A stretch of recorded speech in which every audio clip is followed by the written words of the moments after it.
ओम सभी को नमस्ते। मंत्रोच्चारण। नमस्ते सुन जी।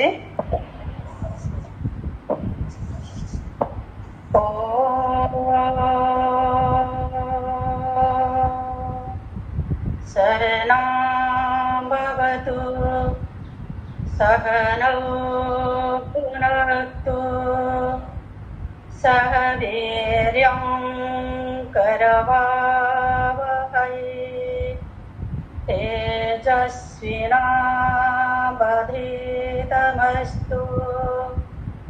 मा विद्विषावहै। ॐ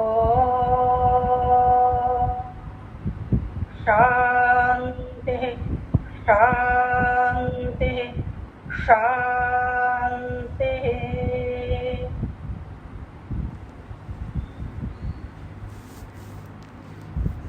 वेदांत दर्शन की कक्षा संख्या 160 है। तीसरे अध्याय के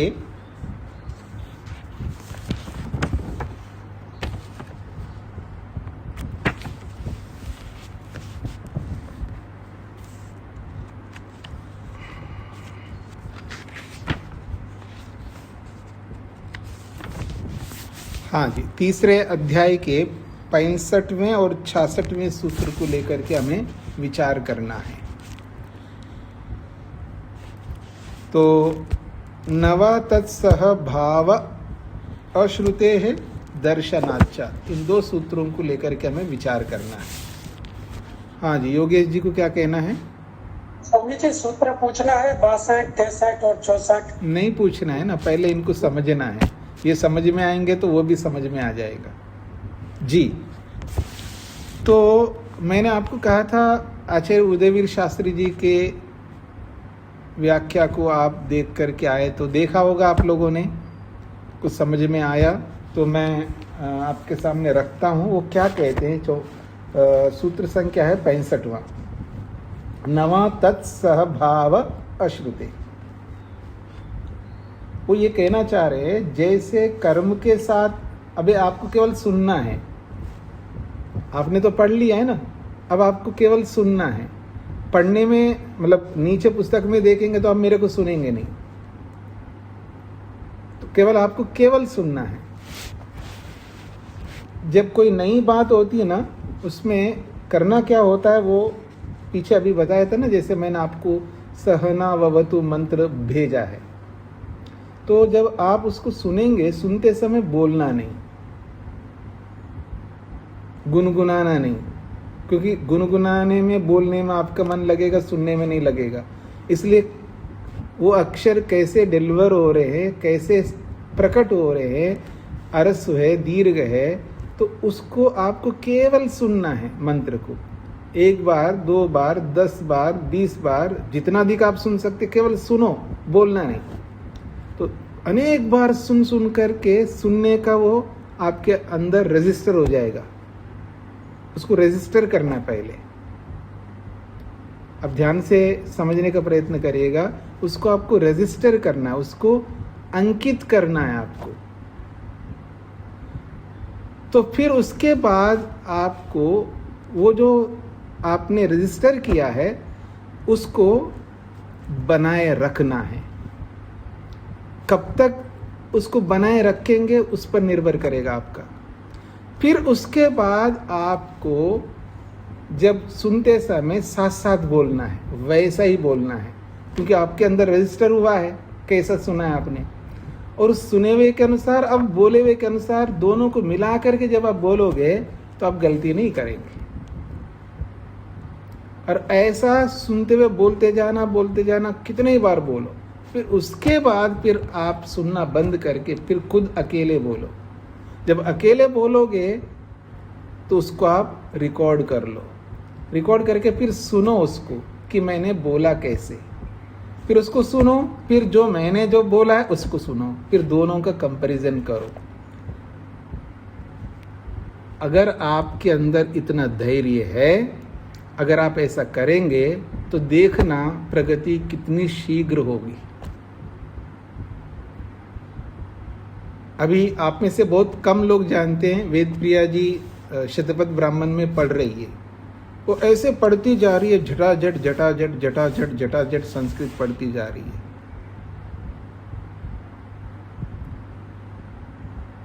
उसके पीछे यही है कि पहले उसको रजिस्टर करो, उसको अंकित करो, फिर उसको बनाए रखो, फिर उसके बाद आप उसको रिकॉल करते जाओ उसको, फिर क्योंकि वही शब्द हैं जो बार बार आते हैं, बार बार आते हैं, कोई नए शब्द तो नहीं है। वर्णा स्त्री षष्टि, अक्षर 63 है, वही 63 अक्षर बार बार आएंगे,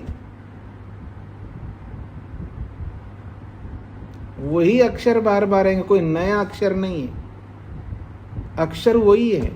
तो उसके इसका मतलब है पहला आपको उसको रजिस्टर करो, रिटेंशन करो, यानी उसको बनाए रखो। कब तक बना के रखेंगे? जो आपने रजिस्टर किया, अंकित किया, उसको कब तक बनाए रखेंगे, फिर उसको रिकॉल करो।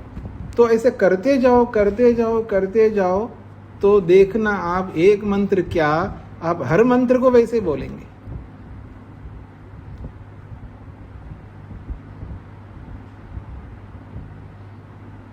तो शुद्ध स्पष्ट बोलना। तो अभी आपको केवल सुनना है, जैसे कर्म के साथ उसके अंगों का सहभाव शास्त्र में स्पष्ट बताया है। जैसे कर्म के साथ उसके अंगों का सहभाव शास्त्र में स्पष्ट बताया है, ऐसे उपासनाओं के सहभाव का कहीं निर्देश नहीं है। ऐसे उपासनाओं के सहभाव का कहीं निर्देश नहीं है। इसका मतलब ये कहना चाह रहे हैं कि जैसे कर्म के साथ उसके अंगों का, अर्थात कर्म के साथ उसके अंग है, कर्म के अंग जो उपकर्म हैं, कर्मों के साथ उसके अंगों का सहभाव, अंग कौन से हैं? उपकर्म, छोटे कर्म, अर्थात बड़े कर्मों के साथ में छोटे कर्मों का सहभाव शास्त्र में बताया गया है, लेकिन उपासनाओं का सहभाव नहीं बताया, अर्थात कर्म के साथ उपासना का सहभाव नहीं बताया गया। ये इसका तात्पर्य है।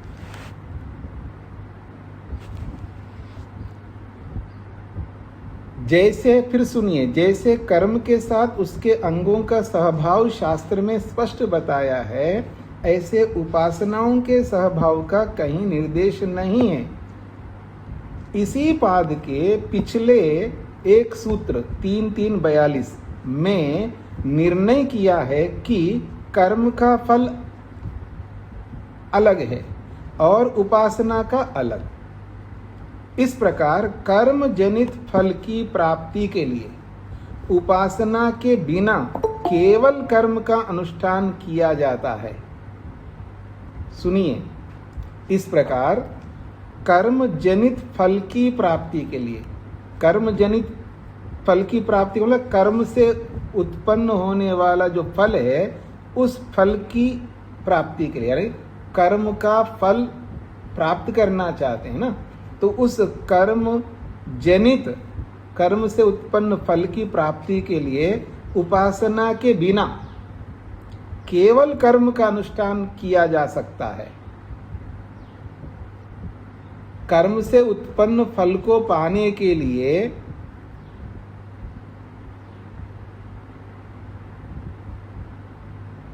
उपासना के बिना, कर्म का फल पाना चाहते हो तो उपासना के बिना उस कर्म का अनुष्ठान किया जा सकता है। अर्थात कर्म करने के लिए उपासना करने की आवश्यकता नहीं है। उपासना के बिना ही आप कर्म करके कर्म का फल प्राप्त कर सकते हैं, इसका तात्पर्य है।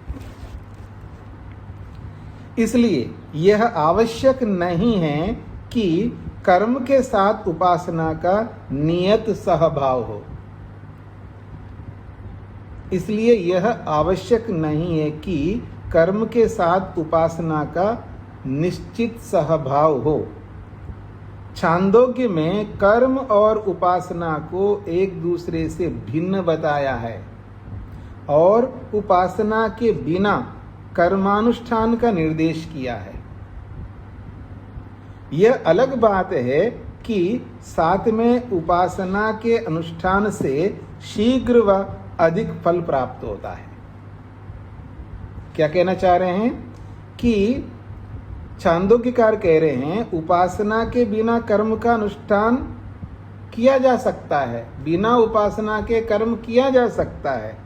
ये बात अलग है कि साथ में उपासना के अनुष्ठान से, अर्थात कर्म के साथ उपासना के अनुष्ठान से शीघ्र व अधिक फल प्राप्त होता है। पर इसका ये मतलब नहीं है, वह अनिवार्य नहीं है, सहभाव करना ही चाहिए ऐसा अनिवार्य नहीं है। आपकी इच्छा है कि आप साथ में कर्म के साथ उपासना भी कर ले ताकि शीघ्र फल प्राप्त हो जाए, पर आवश्यक नहीं है। कर्म के साथ उपासना के समुच्चय के लिए जो हेतु प्रथम दिए गए हैं, अर्थात इससे पहले के जो सूत्रों में जो हेतु दिए गए हैं, कर्म के साथ उपासना के समुच्चय के लिए जो हेतु प्रथम दिए गए हैं, उन सब का इससे निराकरण हो जाता है। इस बात से, इस सूत्र के इस बात से जो पहले जो हेतु दिए गए हैं कि कर्म के साथ उपासनाओं का जो समुच्चय करने की बात कही है, उन सब का निराकरण हो जाता है। अर्थात कर्म के साथ उपासनाओं का जो समुच्चय की बात पहले सूत्रों में कही गई है, अब वो अनिवार्य नहीं रहा। ये इसका तात्पर्य है। कर्म के अंगभूत उद्गीत आदि तथा उनके आश्रित उपासनाओं का शास्त्र द्वारा विधान यद्यपि समान है, फिर भी इनके शास्त्र निर्दिष्ट फल भेद के कारण कर्म और उपासना का समुच्चय अमान्य है। अन्य दो हेतु जो ऊपर के सूत्रों में समाहार को लेकर के और गुण साधारण्य को लेकर के जो बात कही है, वे स्वयं इस अर्थ के साधक नहीं है। अन्य कोई प्रमाण इसको सहारा देने वाला दिखाई नहीं देता। इसलिए ये युक्त प्रतीत होता है कि जिस उपासना में जिसकी अभिरुचि है वह उसका अनुष्ठान कर सकता है। यह आवश्यक नहीं है कि कर्मांगों के साथ जो उपासना संबद्ध है अथवा उन अंगों के आश्रित हैं, उनका अंगों के साथ नियत अनुष्ठान किया जाए और इस प्रकार मुख्य कर्म के साथ उपासनाओं का समुच्चय माना जाए। इस प्रकार मुख्य कर्म के साथ उपासनाओं का समुच्चय माना जाए। वस्तु स्थिति यह है कि अंग का अनुष्ठान क्रतु के लिए है। जो उपनिषदों में जिन अंगों का अनुष्ठान करने के लिए बताया उपासना के साथ, वो क्रतु के लिए अर्थात याग के लिए हैं। क्रतु की पूर्णता को संपन्न करता है।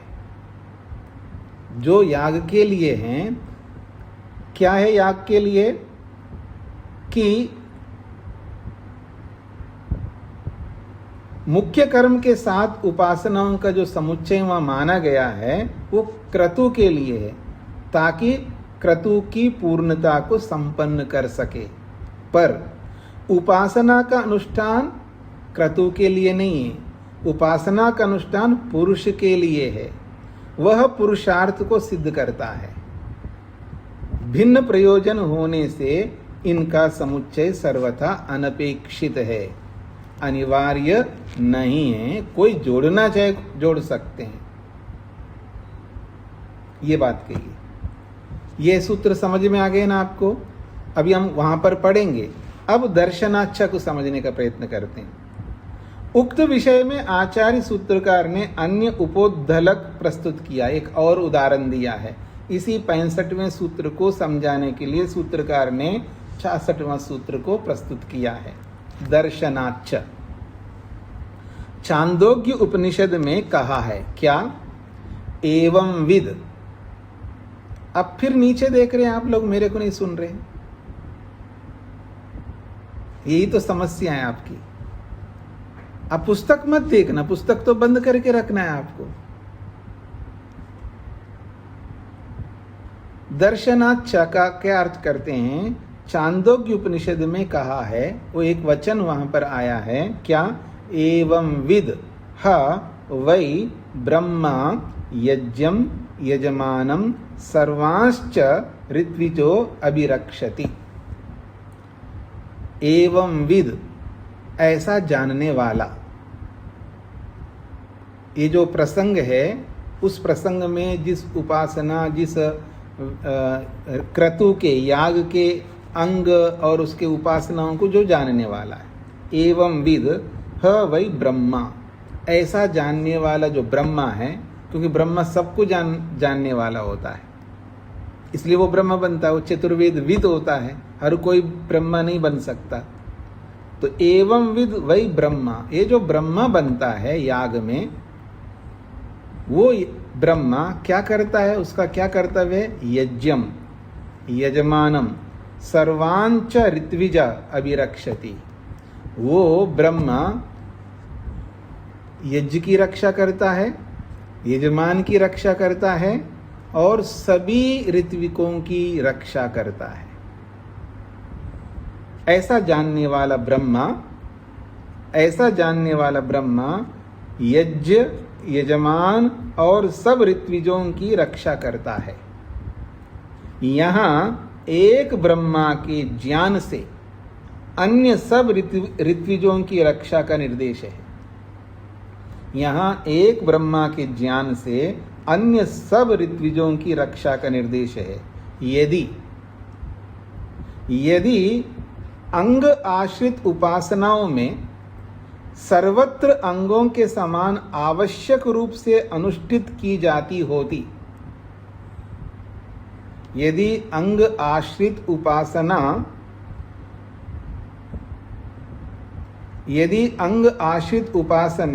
कर्मों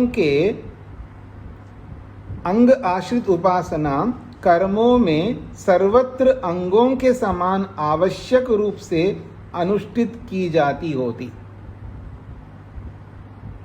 अंग आश्रित उपासना कर्मों में, मुख्य कर्मों में सर्वत्र सभी जगह पर अंगों के समान, जैसे कर्मों के जो अंग है उन्हीं के समान इस उपासना को सर्वत्र समान रूप से, आवश्यक रूप से अनुष्ठित की जाती होती, तो सभी ऋत्विज आदि उनके जानकार रहते।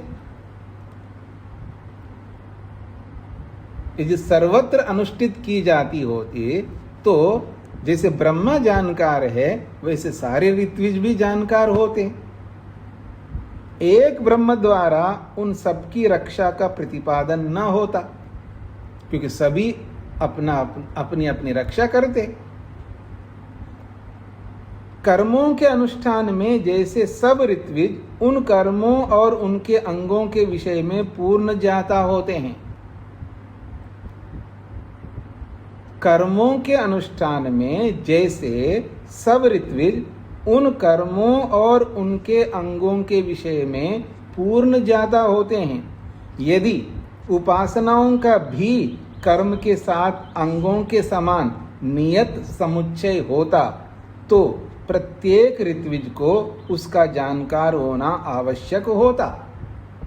तब एक जानकार ब्रह्म के द्वारा इस विषय में अन्य ऋत्विजों की रक्षा करने का उल्लेख अनावश्यक होता।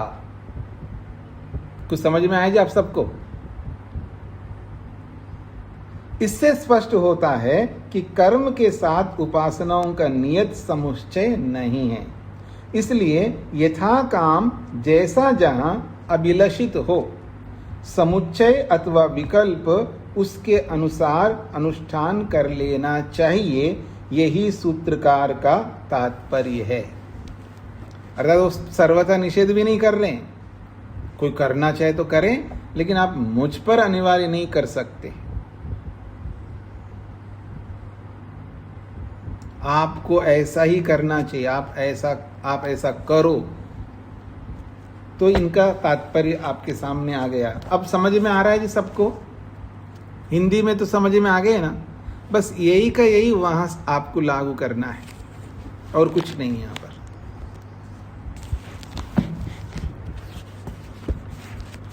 हाँ जी, आगे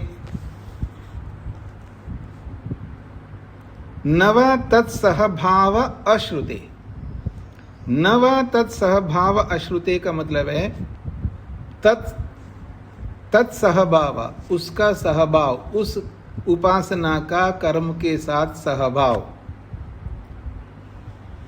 अश्रुते, शास्त्र में सुनाई न देने के कारण से न आप समुच्चय नहीं कर सकते।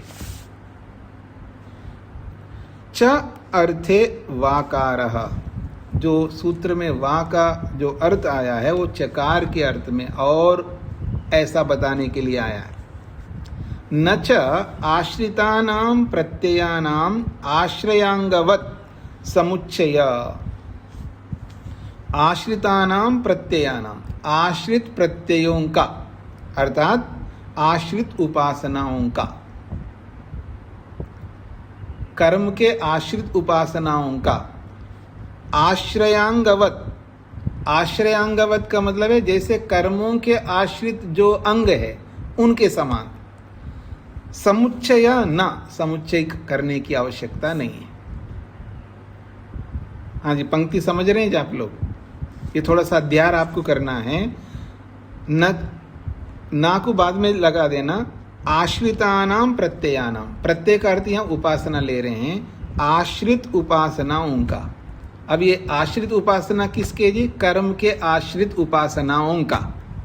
जो कर्म के आश्रित है उपासना है, कहाँ पर?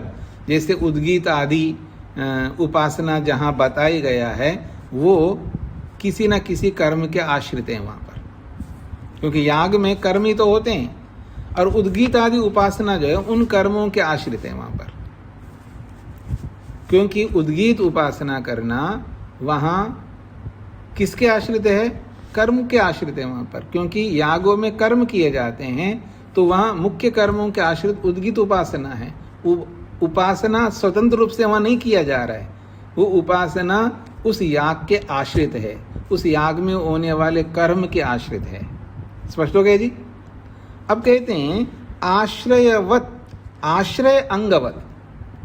आश्रय अंगवत का मतलब है जो आश्रय का जो अंग है, यानी जो मुख्य कर्म के आश्रित जो अंग है, छोटे मोटे कर्म, जैसे वहाँ याग में, याग तो 100 में आ गए, लेकिन अनुयाज, प्रयाज, ये इष्टि वो इष्टि जो कर्म होते हैं छोटे छोटे वहाँ पर, वो मुख्य कर्म के आश्रित हैं। तो जैसे वहाँ बड़े कर्म के आश्रित जो अंग कर्म हैं, वैसे यहाँ उस बड़े कर्म के आश्रित रहने वाले उपासनाओं का न समुच्चय, समुच्चय करने की जरूरत नहीं है। कहाँ? उपासना में।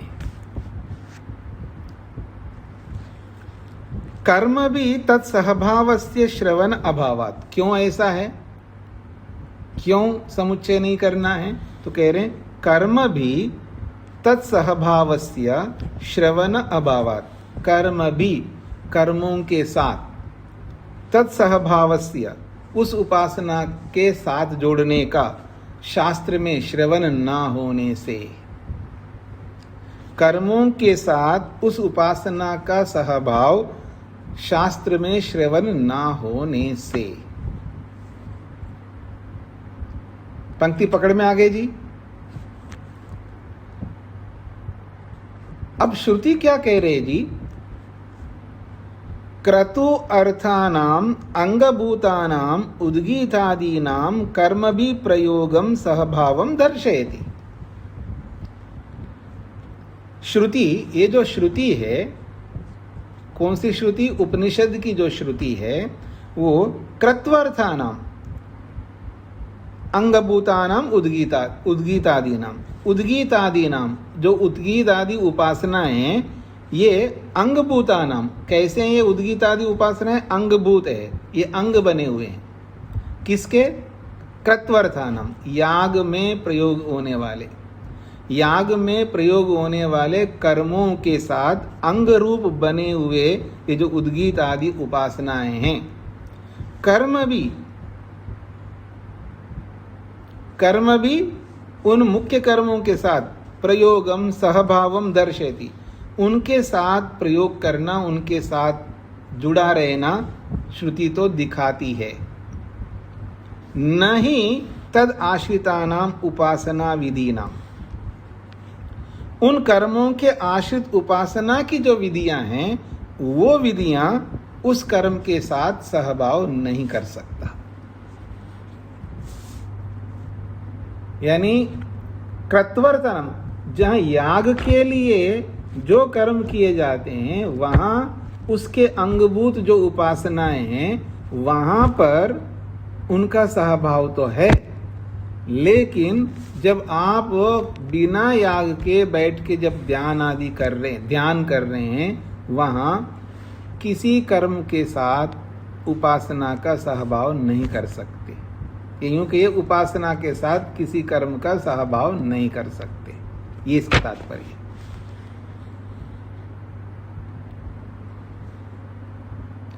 एतेना, इससे क्या समझ में आएगा? समाहार गुण साधारण्य श्रुति कथनस्य समाधानम विज्ञेयम। इसी सूत्र के, इस 65वें सूत्र के समाधान के अनुसार जो 64वां जो 63वां सूत्र में जो समाधान किया है, वो भी इसी के अनुसार समझ लेना चाहिए, ये कहना चाह रहे हैं। हाँ जी, ये किसको समझ में नहीं आए वो पूछ सकते हैं, ताकि मैं आपको बता पाऊँ। किसी को समझ में नहीं आया हो तो पूछ सकते हैं, और आप नहीं बता रहे हैं तो मैं पूछ सकता हूं कि आपको क्या समझ में आया। हाँ जी, रेशा जी। नमस्ते, मुझे बहुत शब्द समझ में नहीं। हाँ, यहाँ ये कहना चाह रहे हैं जी, जो याग किए जाते हैं ना, सोमयाग, दर्शेष्टि याग, पूर्णमासेष्टि याग, चातुर्मासेष्टि याग और अश्वमेध याग, राजसु याग, बड़े बड़े याग होते हैं। उसमें उद्गीत उपासना का विधान है, उद्गीत उपासना होती है वहाँ पर, ठीक है जी। तो वो उस बड़े कर्म का अंग बन करके वहाँ पर उसकी उपासना का मतलब, कोई हम ध्यान में बैठ करके जैसे उपासना करते हैं ऐसी उपासना नहीं है वो। उद्गीत उपासना का मतलब है, उद्गीत ओम को कहते हैं, परमात्मा को कहते हैं। तो जो उस याग से संबंधित जो मंत्र हैं, उनमें उद्गीत को लेकर के बात कही है, तो वहाँ पर उनका उच्चारण करके उनकी स्तुति की जाती है, देवताओं की स्तुति की जाती है, उसको उद्गीत उपासना कहते हैं। तो यागों में उन कर्मों के साथ उद्गीत आदि उपासनाओं का सहभाव है, अर्थात वहाँ उद्गीत आदि को जोड़ करके वहाँ पर आप स्तुति आदि कर सकते हैं। लेकिन जब आप ध्यान में बैठ रहे हैं तो वहाँ पर तो याग नहीं है, ठीक है ना। तो वहाँ पर कर्म के साथ नहीं जोड़ना है, या उपासना को किसी कर्म के साथ नहीं जोड़ना है, ऐसा बोला जा रहा है।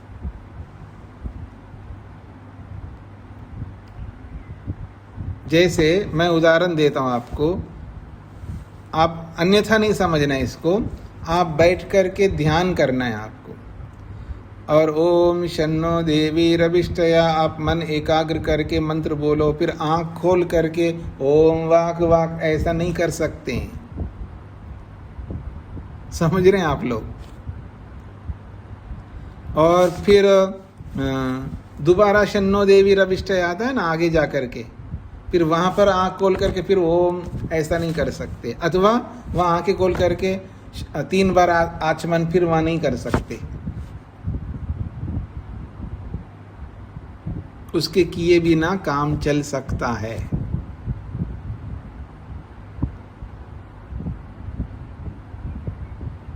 इस तरह आप समझ सकते हैं। ये उदाहरण आप ऐसा मत समझ लेना ये वास्तविक उदाहरण है, ये केवल आपको समझाने के लिए उदाहरण दिया है। कभी मेरे को आपको स्वामी जी ने बोला था इसलिए हम ऐसा कर रहे हैं, हाँ वो विधान होगा तभी, तो ये इसका तात्पर्य नहीं है। ऐसा याग में तो वहाँ जो सहभाव है, ऐसे उपासना में कर्म का सहभाव नहीं है, ये कहना चाह रहे हैं। जब आप उपासना कर रहे हो तो कर्म का सहभाव होते ही आपकी उपासना भंग होगी। स्पष्ट हो रहा है ना? हाँ जी, प्रेम जी को क्या कहना है? स्वामी नमस्ते जी।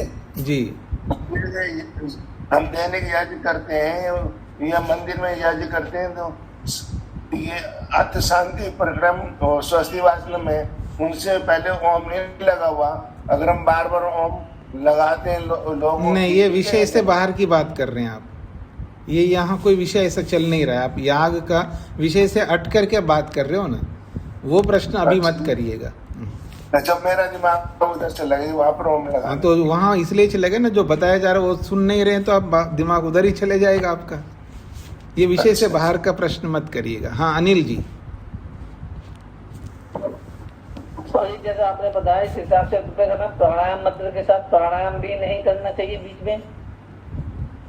प्राणायाम नहीं करना, ऐसा है कि आपने सुना होगा कि संध्या करके फिर एकांत में जाकर के ध्यान करना, सुना है ये बात? जी हाँ, जी हाँ। जब संध्या करके एकांत में जाके ध्यान करना है तो ध्यान के समय ध्यान होता है, प्राणायाम के समय प्राणायाम होता है। अथवा आप पहले प्राणायाम कर लो, फिर उसके बाद ध्यान प्रारंभ कर लेना। ठीक है स्वामी जी, आपकी बात। और एक बात, ध्यान के समय भी आप प्राणायाम कर सकते हैं, लेकिन जिस तरह व्यक्ति प्राणायाम करता है ना, उसमें डिस्टर्बेंस होता है। अगर आप शांत होकर के किसी को नहीं पता लग रहा है और प्राणायाम आप कर रहे हैं तो कर सकते हैं। और आगे जाकर के ये तो हम क्या तैयारी करने, ध्यान की तैयारी कर रहे हैं ना, तो आप सब कुछ कर सकते हैं। जब ध्यान के रूप में जब लग जाएगा तब वो कुछ नहीं करेगा, और जो भी करेगा वो सब पहले कर लेगा वो। मेरी बात पर आप ध्यान दीजिएगा। और ये भी मत करना है मेरी बहुत ऊंची अवस्था है, मेरे को प्राणायाम करना, ये कुछ करने की ज़रूरत नहीं, बस मैं केवल ध्यान करता हूँ, वो भी मत करना। हाँ, जिसकी योग्यता इतनी ऊंची हो गई हो वो केवल ध्यान करे तो मेरे कोई आपत्ति नहीं है, लेकिन जो बताया गया है वो सब करना है। आपको संध्या भी करना है, ध्यान भी करना है, बहुत कुछ करना है। एक स्टेज होते हैं ना आगे, अब कोई ऊंचे स्टेज में गया तो निचले स्टेज को वो नहीं करेगा। इसका ये मतलब भी नहीं है कि वो प्राणायाम कभी नहीं करेगा, प्राणायाम भी करेगा। उसका मुख्य काम और क्या धंधा है, उसका यही धंधा है ना, भगवान के साथ जुड़े रहे ना, पूरा दिन है उसके पास में, प्राणायाम भी करेगा, फिर ध्यान भी कर लेगा, सब कुछ करेगा आगे पीछे करके, जैसा भी होगा। स्पष्ट हो गया जी? जैसे मान लीजिए कोई समाधि में चला गया हो, ठीक है ना, वो प्राणायाम उस समय तो नहीं कर सकता है ना, प्राणायाम उस समय तो धारणा नहीं बना सकता है, उस समय प्रत्याहार नहीं करता है, उस समय प्राणायाम भी नहीं करता है। तो ये सब पहले की बात है, इसको कहते हैं बहिरंग योग। बहिरंग योग करने के बाद में अंतरंग में जब जाता है तब कुछ नहीं करना होता है। अंतरंग में तो बस वही योग सीधा हो गया। बहिरंग योग में सब कुछ कर सकते हैं। और हम लोग का मतलब है, हम जितने भी लोग हैं वो हम बहिरंग को अंतरंग को सबको साथ में जोड़ करके करते हैं, क्योंकि ना बहिरंग करना आ रहा है ना अंतरंग करना आ रहा है। हम तो प्रैक्टिस कर रहे हैं, अभ्यास कर रहे हैं, ठीक है ना जी? तो स्पष्ट हो गए ना? आगे बढ़ूं? और किसी को कोई शंका तो नहीं है? हाँ जी।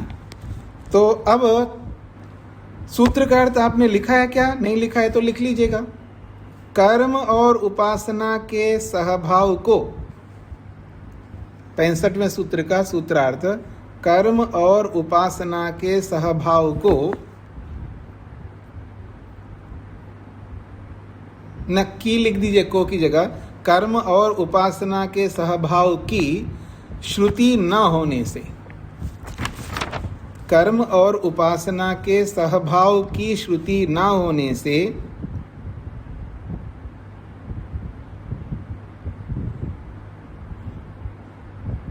इसका समुच्चय नहीं होना चाहिए,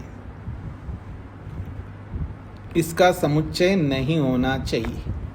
कर्म और उपासना के सहभाव की श्रुति न होने से इसका समुच्चय नहीं होना चाहिए।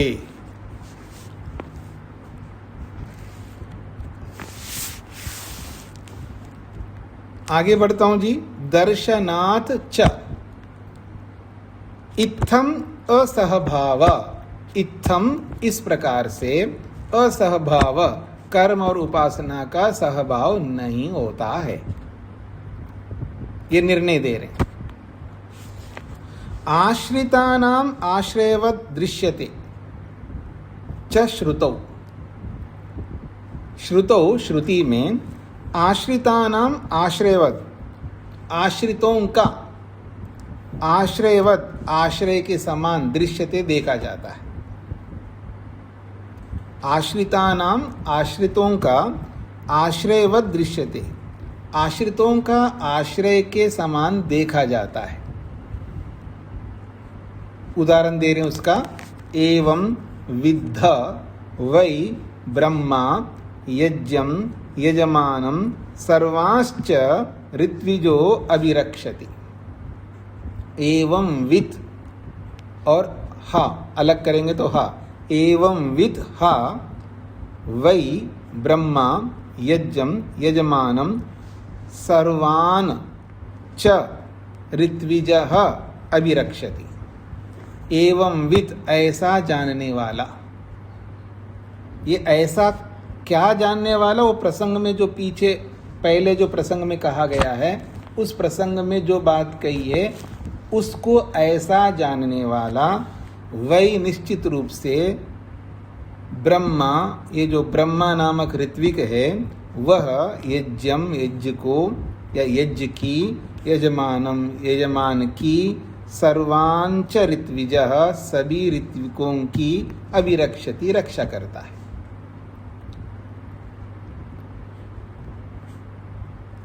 यदि आश्रितानामपि प्रत्ययानाम आश्रयवत् सहभाव समुच्चय उपसंहारो वा स्यात्। यदि आश्रितानामपि प्रत्ययानाम, यदि आश्रित उपासना रूपी प्रत्ययों का, यदि आश्रित रूपी उपासना, यदि आश्रित उपासना रूपी प्रत्ययों का, यदि आश्रित उपासना रूपी प्रत्ययों का आश्रयवत् सहभाव, आश्रय के समान सहभाव होता, अर्थात समुच्चय होता अथवा उपसंहार होता, तदा तब एकेन ब्रह्मणा न अन्य ऋत्विजा संरक्ष्यास्यु।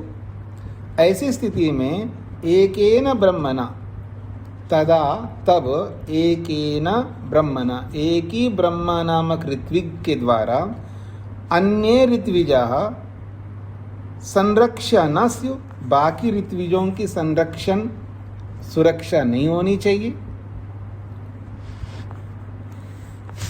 ये बात समझ में आ रही है आपको?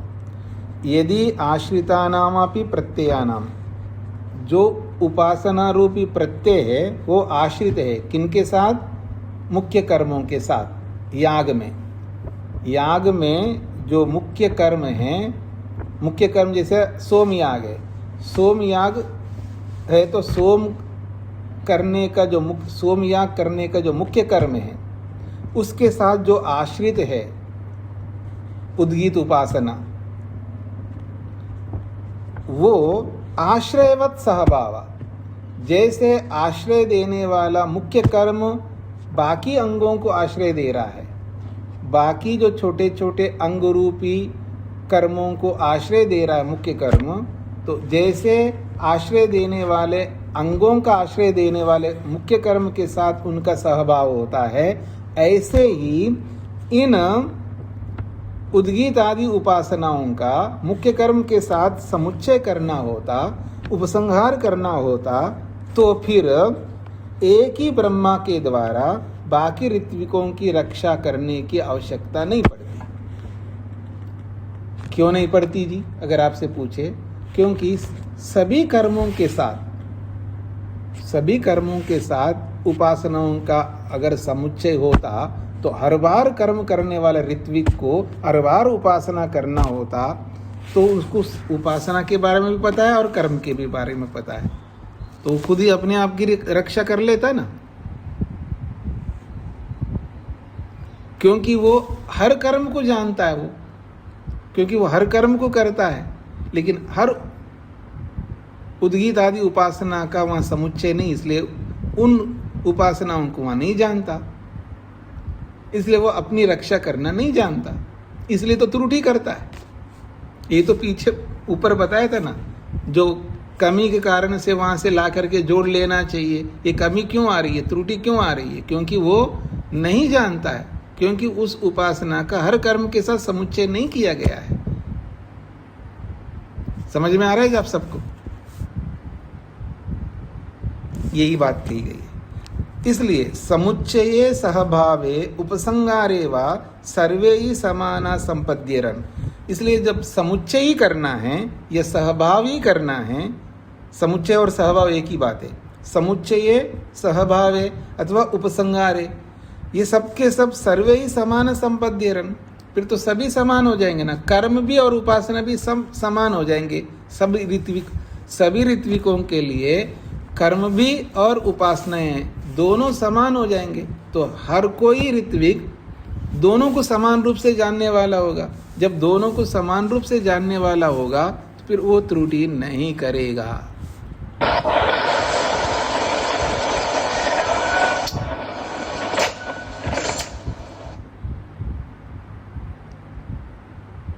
इसलिए ब्रह्मा इसलिए बैठा रहता है, जो त्रुटि करता है उसको ठीक करने के लिए बैठा रहता है, क्योंकि उसको सब पता रहता है और सब पता बाकी ऋत्विकों को नहीं रहता, इसलिए तो वो गलतियां करता है। ये इसका तात्पर्य है। अब तो स्पष्ट हो गया होगा आपको। सूत्रार्थ लिखिएगा। एक जानकार ब्रह्मा के द्वारा, एक जानकार ऋत्विक रूपी ब्रह्मा के द्वारा, एक जानकार ऋत्विक रूपी ब्रह्मा के द्वारा, एक जानकार ऋत्विक रूपी ब्रह्मा के द्वारा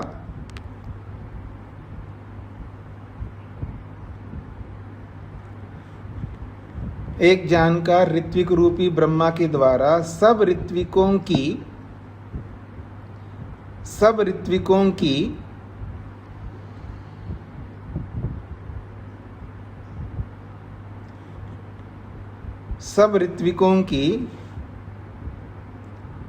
रक्षा का शास्त्र निर्देश देखा जाने से, सब ऋत्विकों की रक्षा का शास्त्र निर्देश देखा जाने से, सब ऋत्विकों की रक्षा का शास्त्र निर्देश देखा जाने से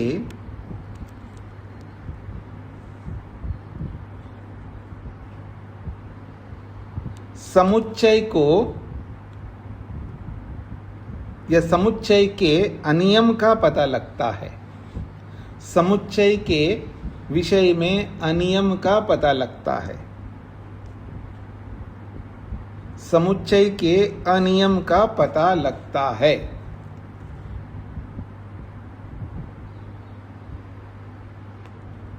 समुच्चय के अनियम का पता लगता है, अर्थात कर्म का समुच्चय नहीं होता है। ब्रैकेट में लिख लीजिएगा, कर्म का समुच्चय नहीं होता है। कर्म का समुच्चय नहीं होता है। एक जानकार ऋत्विक रूपी ब्रह्मा के द्वारा सब ऋत्विकों की रक्षा का शास्त्र निर्देश देखा जाने से समुच्चय के नियम का पता लगता है। कर्म का समुच्चय नहीं होता है। हाँ जी, स्पष्ट हो गया जी सभी को। अब आप प्रश्न कर सकते। हाँ जी, अनीता जी। स्वामी जी, ये सूत्र में ऐसा अनियम है ना, अनियम का पता चलता है, मतलब नियम नहीं है ऐसा पता लगता है, न नियम अनियम। हाँ जी जी जी। हाँ जी। तेज नारायण जी को कुछ कहना था जी, वही बात पूछ ली। हाँ जी, अनियम का मतलब है नियम का ना होना। और किसी कुछ पूछना है? अब चौथा पाठ तो मैं आगे पढ़ाऊंगा, अभी तो मैं बंद करना चाहूँगा। किसी को कोई प्रश्न हो तो पूछ सकते हैं। नरेंद्र पाल जी। नमस्ते स्वामी जी। जी स्वामी जी, जो याग इसका ब्रह्मा है जी, वो इनकी रक्षा कैसे करता है? तो इसका मतलब ये हुआ कि उनको जो जानकारी की कमी है उसको पूरा करता है। हाँ, मतलब रक्षा करने का मतलब ये होता है, अगर कोई दोष करता है तो उसके दोष को निकालता है। जब वो दोष को निकालता है तो उसको जो उस याग को करने का फल उसको तभी मिलेगा ना जब दोष रहित होगा, और फिर उसका दोष निकाल करके उसको फल के अधिकारी बना करके उसकी रक्षा करता है, इसका तात्पर्य है। जी जी, समझ गए। जी जी, हाँ जी, अनिल जी। स्वामी जी, पहले सूत्रों में आया कि जो ऋग्वेदी है वो प्रणोपासना करता है, जो ईश्वर जो है वो उपासना करता है। तो प्रणव का अर्थ भी ओम है, ऋग्वेद का भी अर्थ ओम है, तो उससे क्या अंतर आएगा? है बोलना तो ओम ही है। नहीं, वहाँ ओम नहीं बोलते, वहाँ उद्गीत बोला जाता है। कहीं प्रणव बोला जाता है, कहीं उद्गीत बोला जाता है। प्रणव उच्चारण करते हैं, उद्गीत उच्चारण करते हैं। हाँ जी, हाँ जी, उमा जी। स्वामी जी नमस्ते। जी, ये प्रत्येक शब्द आवाज नहीं आ रही है, आवाज कट रही है आपकी। प्रत्यय का अर्थ होता है ज्ञान होता है, यहाँ पर प्रत्यय का अर्थ उपासना है। राजगोपाल जी। जी आचार्य जी। आचार्य जी, क्रतु का अर्थ कहीं कहीं कर्ता, ऐसा प्रयोग होता है क्या? नहीं, क्रतु नहीं होता है, तो क्रतु अलग है और कर्तृ शब्द से कर्ता बनता है। जी जी आचार्य जी। क्रतु, यहाँ याग अर्थ। हाँ, क्रतु शब्द जो है, क्रतु के अलग अलग अर्थ होते हैं। क्रतु कहीं याग अर्थ होता है, क्रतु कहीं जीवात्मा होता है। कर्म करने वाले को क्रतु कहते हैं। जी जी जी आचार्य जी।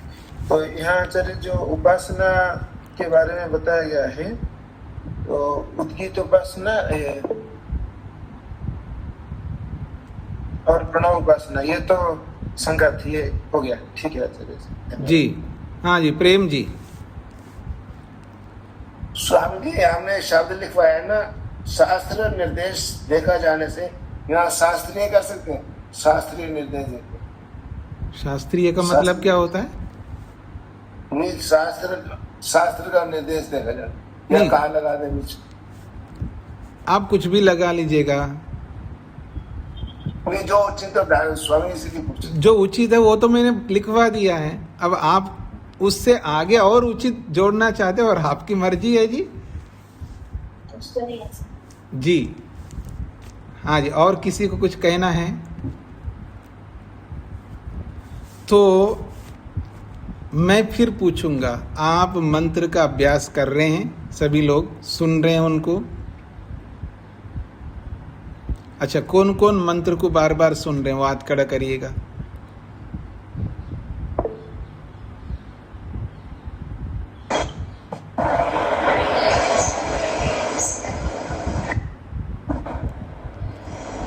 संतोष जी को माइक बंद करके रखना, डिस्टरबेंस बहुत आ रहा है।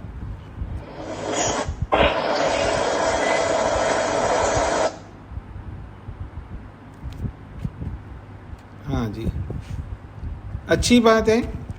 काफ़ी लोगों ने हाथ खड़ा किया है, जिन्होंने नहीं किया वो सुने, क्योंकि आप सब लोग बोलते नहीं है ना।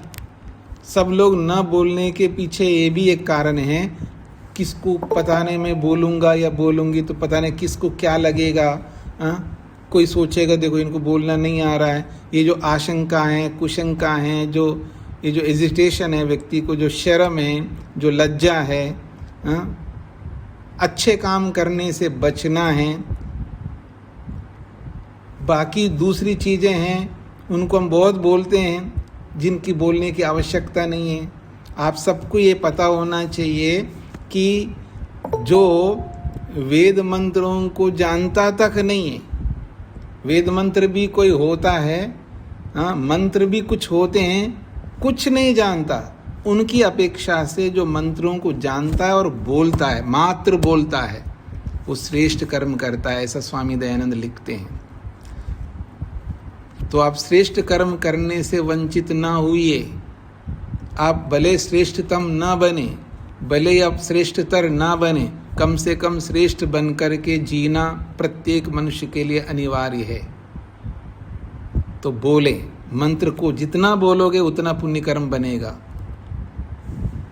और केवल सुनो कई दिनों तक, दिन का मतलब आप दिन में कई बार सुनो, कई दिनों तक सुनो, केवल सुनो कैसा बोला जा रहा है।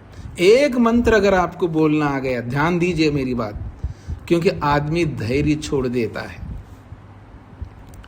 आप ये मान कर के सुनिएगा, मैं एक छोटे से बच्चे के समान हूँ, जिसको अभी स्टार्ट किया है, जिसको बोलना आना, अभी बोलना नहीं आता, बोलना प्रारंभ किया जिस बच्चे ने। जैसे कोई बच्चा बोलना प्रारंभ करता है, इसको हल्के में मत लीजिएगा। कोई छोटा सा बच्चा जब बोलने का प्रारंभ करता है, उसका जो बेस बनता है, उसका जो आधार बनता है, वहीं बनता है। तो आपको ये आधार बनने के लिए मैंने कहा है। इतना जोर इसलिए दे रहा हूँ मैं ये, क्योंकि आपको अभी समझ में नहीं आएगा, लेकिन जैसा मैं बता रहा हूँ, अगर वैसा ही आपने किया है महीने भर तक, और एक दिन में कई बार सुना, फिर उसके बाद फिर आप उसको बोलते जाएं वैसा का वैसा, साथ साथ फिर अकेले बोले। एक मंत्र का आपको सटीक बोलना आ गया तो समझ लेना दूसरा भी आएगा, तीसरा भी आएगा, चौथा भी आएगा, हर मंत्र आएगा, क्योंकि आप उसी तरह, क्योंकि आपका आधार बन गए ना। आधार बनने के बाद, बेस बनने के बाद, एक माले के ऊपर एक माले के झटाझट बनते जाएंगे। पर इसके लिए धैर्य रखना पड़ता है। ठीक है जी।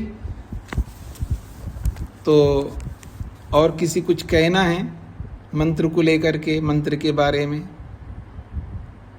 और सुनते समय फिर आप जब बोलोगे उस मंत्र को, फिर आप रिकॉर्ड करोगे, फिर उस रिकॉर्ड को सुनोगे, फिर मेरे रिकॉर्ड के साथ तुलना करके देखोगे, तो क्या मैं वैसे ही अक्षरों को बोल रहा हूँ?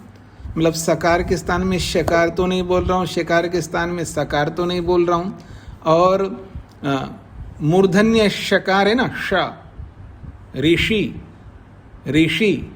तो उस ऋषि को ऋषि बोल रहा हूँ या ऋषि बोल रहा हूँ या ऋषि बोल रहा हूँ, ये सब देखना है आप लोगों को।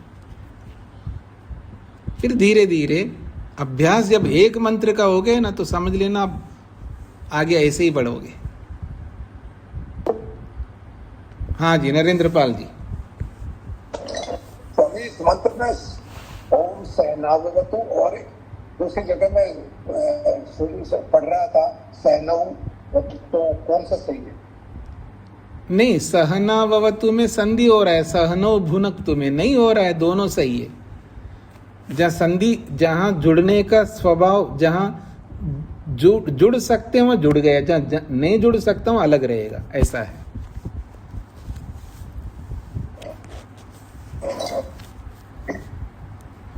ठीक हो गया? तो मैं इसको यहीं पर विराम दूं। उमा जी को कहना है, लेकिन आपकी आवाज नहीं आती है। स्वामी जी, मैं धीरे धीरे बोलूंगी, शायद बताए। मैं एक चीज आपसे चाहती थी, जैसे संध्या करते हैं हम, तो उसके मंत्रों को जिस तरीके से, जिस स्वर और लहरी में हमें उच्चारण करना चाहिए, वो मैं आपकी रिकॉर्डिंग चाहती हूँ। वो बाद की बात है, पहले इसको तैयारी कर लीजिएगा आप, फिर जब आप बोलेंगे तो पता लग जाएगा। वेद कुमारी जी को क्या कहना है? स्वामी जी, एक मंत्र आप रिकॉर्डिंग करके दे देना। मैंने तो भेज दिया माता जी, बस आपको उसको सुनना है, भेजा हुआ है। आप अपने ग्रुप में जाके देखना, तो आया हुआ है, आपने देखा नहीं होगा, भेजा हुआ है। जी जी जी। ओम शांति शांति शांति।